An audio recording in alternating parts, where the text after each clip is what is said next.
Welcome to the deep dive. Today, we're really digging into a classic Dale Carnegie's How to Win Friends and Influence People. We've looked at a whole range of analysis, its history, the core ideas, the psychology behind it, the criticisms, and, maybe surprisingly, how relevant it still feels now.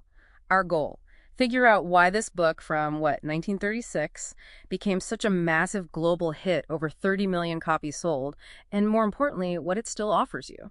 Yeah, the context is pretty striking. Came out right in the middle of the Great Depression. For many people, it felt like a lifeline, a path to maybe some economic safety, social success. People really needed hope, a sense of control. And Carnegie himself, he came from, an impoverished farm background. He used his own experiences selling things, teaching public speaking, and turned it into something really practical, really accessible. That history definitely adds weight. Okay, so let's unpack some of those foundational ideas. How did he say we should handle people, basically? Well, the very first principle in part one is pretty bold. It's don't criticize, condemn, or complain. Carnegie's point was that criticism, it doesn't really work. It just wounds pride, makes people feel unimportant, and stirs up resentment. It's kind of counterintuitive. He argued people just don't blame themselves for much. So instead, he pushed for give honest and sincere appreciation. And this isn't just flattery. He was clear on that. It's about tapping into that really deep human need to feel valued, to feel important.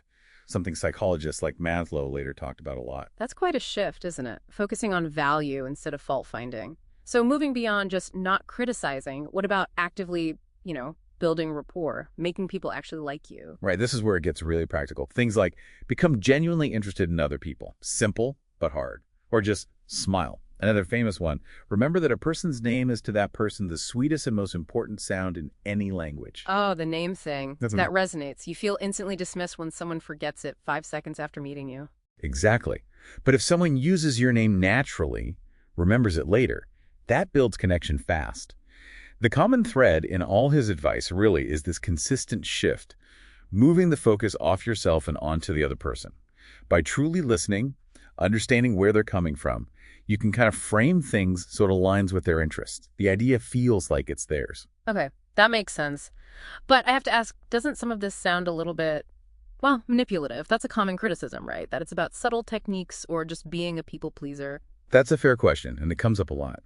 Carnegie actually stressed the words sincere and genuine over and over. He explicitly warned against empty flattery. You could say the principles themselves are kind of ethically neutral, like a tool. It all depends on your intent. So the difference is why you're doing it. Precisely. Remembering a name because you genuinely want to connect is different from doing it just to get something, with no real regard for the person. Carnegie argued it's about building real, lasting relationships through genuine interest. He saw it more as self-development, becoming more effective with people, not faking who you are. So fast forward to today. Our world is so digital, so fast. Do these almost century-old ideas still, hold up? I'd say they're remarkably timeless. These principles are incredibly relevant in today's workplaces. Think about communication, teamwork, even things like humble leadership. It all ties back to understanding people. And yeah, even online, that digital smile, your tone in an email or a message, that matters hugely. It's the modern version of Carnegie's advice. Like avoiding those all-caps emails that feel like shouting. Exactly. And admitting when you're wrong quickly online, that builds trust, just like it does face-to-face. The technology changes, but those fundamental human needs, our motivations, they seem pretty constant.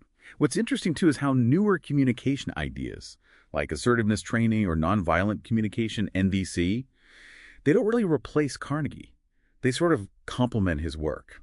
Carnegie is great for building that initial rapport, while things like NVC offer structures for, say, tougher conversations or setting boundaries. It suggests maybe a layered approach works best. So it seems Carnegie really did lay down a kind of indispensable blueprint for positive relationships, for influence, all based on understanding what makes people tick. Absolutely. He reminds us that effective influence at its core is deeply human. Which kind of leaves you with a question, doesn't it? If real influence comes from truly understanding others' needs and values, how might consciously applying these human-centric principles, even in our very digital world, fundamentally reshape your interactions and maybe even help you reach your goals?